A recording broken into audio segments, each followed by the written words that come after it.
మేము వ్యాలిడేట్ చేస్తాం. First of all ఆ స్టూడెంట్ అబ్రాడ్ వెళ్ళడానికి whether he's eligible or not.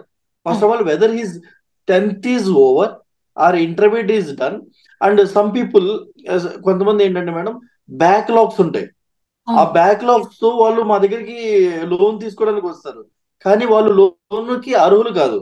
First student దగ్గర నుండి కేవైసీ డాక్యుమెంట్ తీసుకుంటాం to check whether is a Indian citizen or not.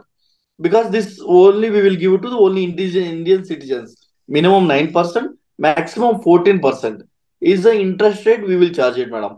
Depend upon the student like requirement.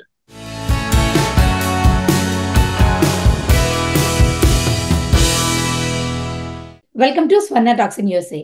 అమెరికాలో చదువుకోవాలనుకునే వాళ్లకు మా సహాయంగా ఇన్ఫర్మేషన్ పంచడానికి 10 సంవత్సరాలకు పైగా బ్యాంకింగ్ ఫీల్డ్ లో తన సర్వీసెస్ ని అందిస్తున్న మధుబాబు ఊటుకూరు గారు మనతో ఉన్నారు. నమస్తే మధుబాబు గారు. నమస్తే madam. Welcome to our show.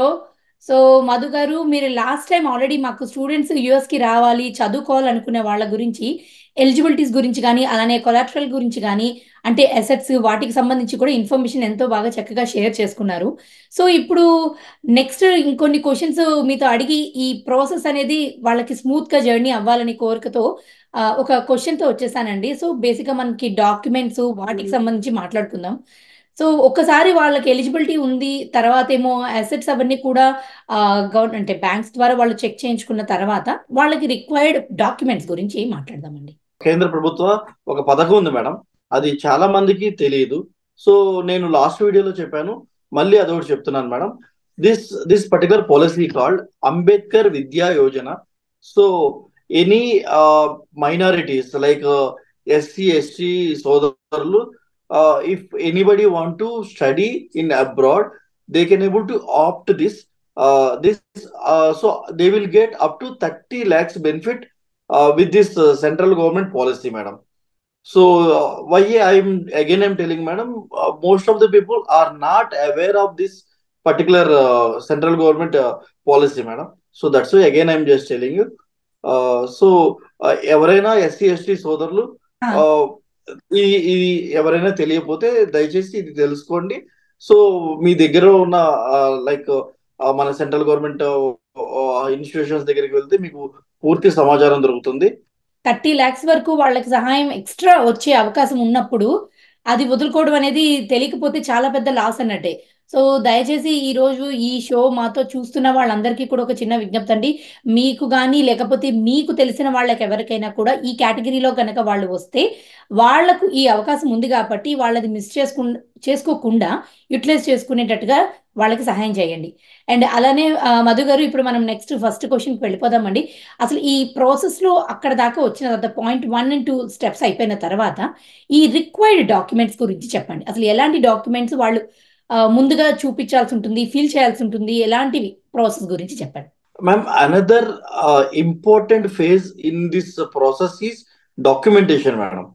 అసలు మనం అంటే ఈ డాక్యుమెంటేషన్ లో రెండు రకాలుగా ఉంటుంది madam, applicant and co applicant.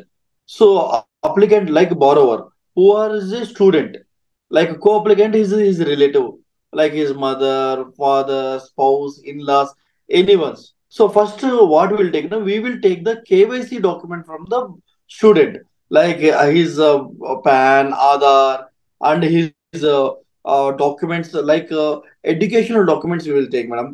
మేము వ్యాలిడేట్ చేస్తాం. ఫస్ట్ ఆఫ్ ఆల్ ఆ ఆ విద్యార్థి, ఆ స్టూడెంట్ అబ్రాడ్ వెళ్ళడానికి whether he's eligible or not. First of all whether he's 10th is over or intermediate is done. And some people, కొంతమంది ఏంటంటే madam, backlogs ఉంటాయి. ఆ బ్యాక్లాగ్స్ తో వాళ్ళు మా దగ్గరికి లోన్ తీసుకోవడానికి వస్తారు, కానీ వాళ్ళు లోన్ కి అర్హులు కాదు. సో మేము అందుకని ఏం చేస్తామంటే, ఫస్ట్ మేము బేసిక్ కేవైసీ డాక్యుమెంట్స్ అని వాళ్ళ దగ్గర నుండి తీసుకుంటాం, స్టూడెంట్స్ దగ్గర నుండి, అప్లికెంట్ దగ్గర నుండి. ఫస్ట్ స్టూడెంట్ దగ్గర నుండి కేవైసీ డాక్యుమెంట్ తీసుకుంటాం to check whether is a Indian citizen or not.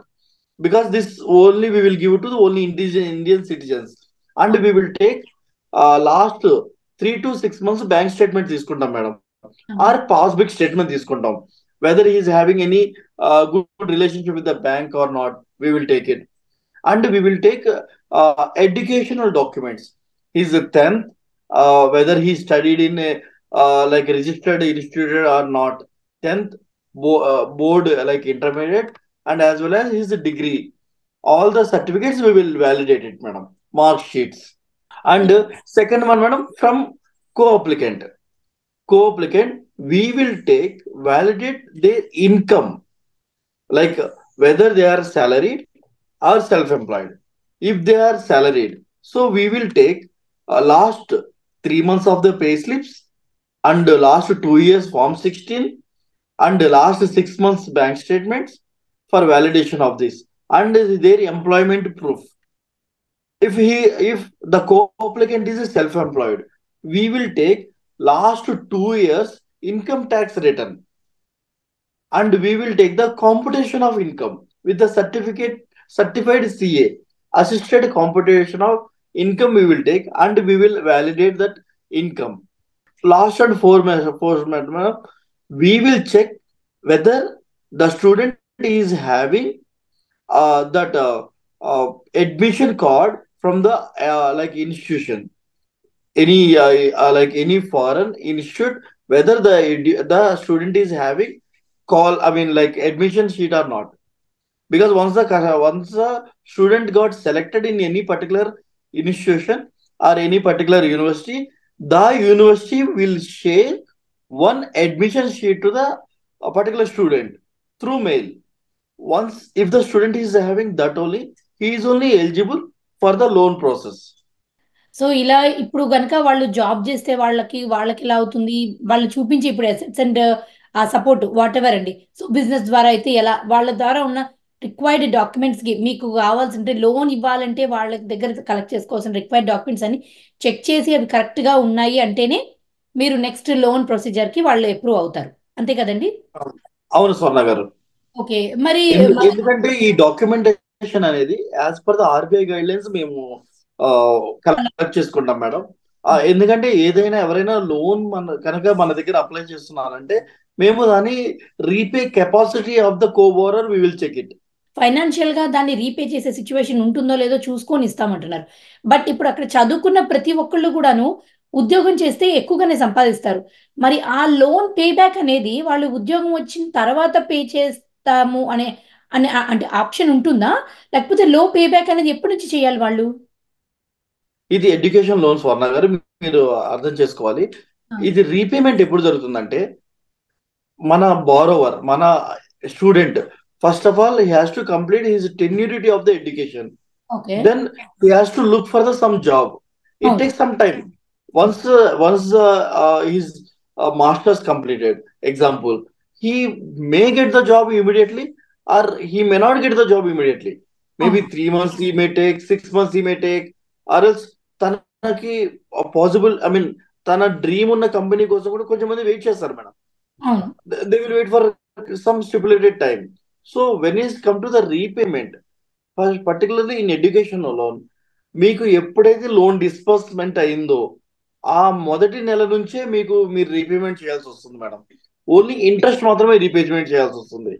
ఎందుకంటే మేము రీపేమెంట్ అనేది కో బోరవర్, మీకు ఎవరైతే లైక్ డాక్యుమెంట్ ఇస్తున్నారో మీ relative, like your father, brother, sister, in-laws. So మేము they has to pay the interest from the immediate month.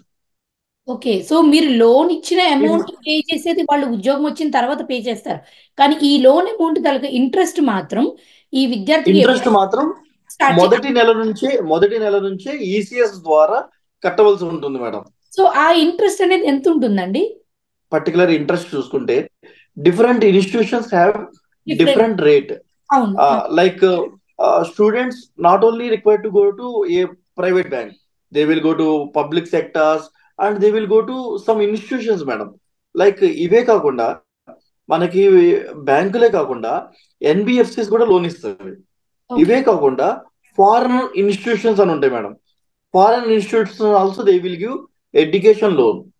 మనం ఎప్పుడైతే స్టూడెంట్స్ బ్యాంకు నుండి వెళ్తే 9 to 14%, minimum 9%, maximum 14% is the interest rate we will charge it madam, depend upon the student like requirement.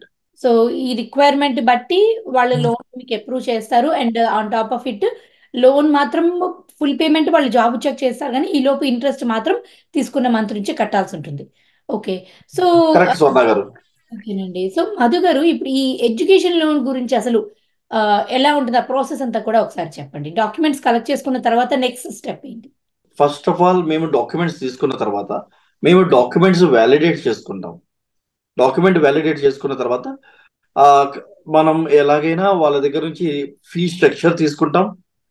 విద్యార్థి దగ్గర నుంచి fee structure తీసుకుంటాం. ఏ కాలేజీకి వెళ్తున్నారో ఇవన్నీ తీసుకుంటాం. సో వాళ్ళు ఎక్కడ స్టే చేస్తున్నారు, ఇలాంటి బేసిక్ ఇన్ఫర్మేషన్ కూడా మేము తీసుకుంటాం మేడం.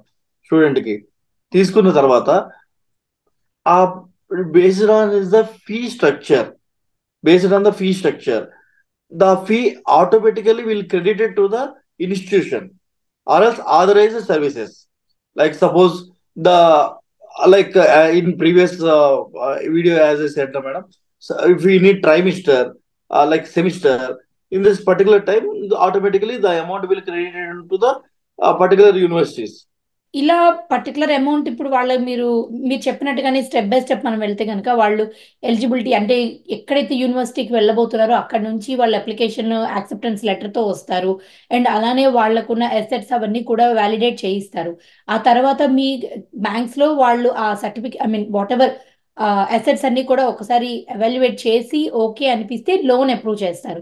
ఆ లోన్ అమౌంట్ జాబ్ వచ్చిన తర్వాత పే చేసిన ముందు వాళ్ళు ఇంట్రెస్ట్ కట్టాల్సింది ఆ మంత్ నుంచే స్టార్ట్ అయిపోతుంది. అలానే వాళ్ళు చదువుకుంటున్న ప్రతిసారి కూడా పే చేయాల్సిన అవసరం వచ్చినప్పుడు ఆ టర్మ్ ఫీజ్ ఆ టైం అప్పుడు ఇక్కడ నుంచి లోన్ ద్వారా వాళ్ళకి ఆటోమేటిక్గా యూనివర్సిటీస్కి క్రెడిట్ అయిపోతుంది. సో ఇప్పుడు ఈ ప్రాసెస్ ఇవన్నీ నడుస్తూ ఉన్నప్పుడు ఇప్పుడు మనీ అనేది ఇప్పుడు ఇండియా నుంచి వచ్చే వాళ్ళకి రూపీస్లో ఉంటుంది. ఇప్పుడు సపోజ్ ఆ స్టూడెంట్ కనుక యూఎస్ వచ్చి చదువుతున్నారు అనుకోండి, so they have to pay the fees in డాలర్స్లో పే చేయాల్సి ఉంటుంది. సో అప్పుడు వాళ్ళ సిచ్యువేషన్ ఏంటంటే మీరు ఎలా వాటికి ఏమైనా ఎక్స్ట్రా ఛార్జ్ చేస్తారా? కరెన్సీ ఓకే, ట్రాన్సాక్షన్ ఉంటుంది కాబట్టి అలా అంటే అసలు దాని గురించి చెప్పండి కొంచెం ఏం జరుగుతుంది? చాలా మంచి ప్రశ్న అడిగారు స్వర్ణ గారు. అసలు ఇది చాలా క్రూషియల్ ప్రశ్న కూడా. ఎందుకంటే people should know about this. If any student is taking a loan, definitely in 100% we will give the loan in only in Indian rupees, madam. We won't give like no bank in India will give in any foreign currency. We will give in only in Indian rupees. So the student will get the money in terms of Indian rupees only. So he has to convert, or he has to convert through his channels to pay the amount in the particular currencies.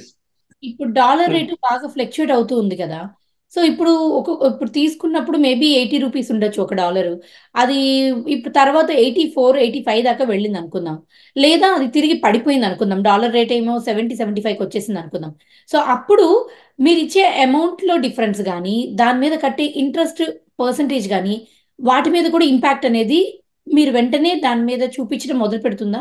లేకపోతే ముందు ఏదైతే వాళ్ళు తీసుకున్న టైంలో ఉన్న price అంటే dollar price కానీ లేకపోతే ఇంట్రెస్ట్ రేట్ కానీ అదే ఉంటుంది, అంటే వాళ్ళకి మళ్ళీ రీవాల్యుయేట్ చేసుకునే ఛాన్స్ వస్తుందా లేదా?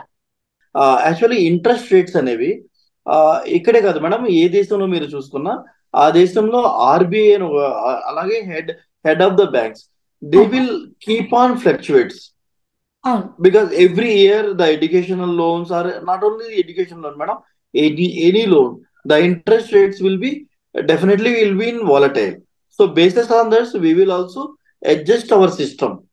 అమౌంట్ లో ఏమైనా ఫ్లక్చుయేషన్ వస్తుందా అని ఇక్కడే మనం ఏం చేస్తామంటే మేడం, ముందుగానే ఇంత అమౌంట్ అవుతుంది అని మనం ఎస్టిమేషన్ తీసుకొని based on their financial ability మనం ఒక పర్టికులర్ అమౌంట్ ఇస్తాం. 30 lakhs అని, 32 lakhs అని, 40 lakhs అని. దీన్ని కన్నా ఎక్కువగా రావాలనుకుంటే వాళ్ళు ఎడిషనల్ డాక్యుమెంట్స్ సబ్మిట్ చేయాల్సి వస్తుంది మేడం. సో ఇప్పుడు ముందు ఒక లోన్ పలానా అమౌంట్ కి అప్రూవ్ అయిన తర్వాత మళ్ళీ డాక్యుమెంట్స్ వేరే పెడితే అడిషనల్ గా ఇంకొక లోన్ వచ్చే ఛాన్స్ ఉంటుంది వాళ్ళకి. ఉంటుంది madam. Thank you actually Madhu గారు, చాలా కొన్ని పాయింట్స్ తెలియని పాయింట్స్ అంటే ఇవి లూప్స్ అంటారు కదా, ఇలా దానిలో దిగిన తర్వాత వరకు ఎవరికి చాలా మందికి ఐడియా ఉండదు ఈ పాయింట్స్ గురించి. మీరు ఈరోజు మాకు చాలా మంచి పాయింట్స్ అండ్ చాలా యూస్ఫుల్ పాయింట్స్ షేర్ చేసుకున్నారండి. సో నిజంగానే మీరు మీ టైం అండ్ మీ నాలెడ్జ్ని మాతో షేర్ చేసుకున్నందుకు thank you so much Madhu గారు.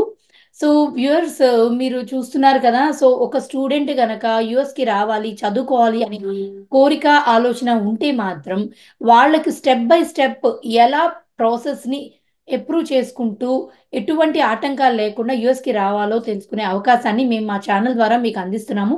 దానికి ఈరోజు మనకి మధు గారు కూడా హెల్ప్ చేస్తున్నారు. సో మీకు ఎటువంటి క్వశ్చన్స్ ఉన్నా కూడా, ఏమైనా తెలుసుకోవాలనే అంటే మేము చెప్పి మాట్లాడిన వాటి మీద ఉన్నా సరే, లేదా మీకంటూ ఓన్గా ఏమైనా క్వశ్చన్స్ నెక్స్ట్ ఏం చేయాలనే క్వశ్చన్స్ ఉన్నా కూడా first Swarna talks in USA చూస్తూ ఉండండి. ఎందుకంటే ఇంకా బోల్డ్ అని షోస్ మధు గారితో చేయబోతున్నాము అండ్ అలానే బోల్డ్ అంత ఇన్ఫర్మేషన్ కూడా మీతో మేము షేర్ చేసుకోబోతున్నాము. సో మీకు ఏదైనా క్వశ్చన్స్ ఉన్నా కూడా కమెంట్ రూపంలో పెట్టండి అండ్ అలానే మీ క్వశ్చన్స్కి ఖచ్చితంగా మధు గారితో డిస్కస్ చేసి మళ్ళీ మంచి షోస్ చేసి మీ ముందుకు వచ్చేస్తూ ఉంటాము. చూస్తూ ఉండండి Swarna talks in USA. Like share subscribe చేయడం మాత్రం మర్చిపోకండి. Once again thank you so much Madhu garu for coming to our show. Thank you Swarna garu. Thank you అండి. సో నెక్స్ట్ వీక్ మళ్ళీ మంచి షోతో మీ అందరి ముందుకు వచ్చేస్తాము. అంతవరకు నమస్తే.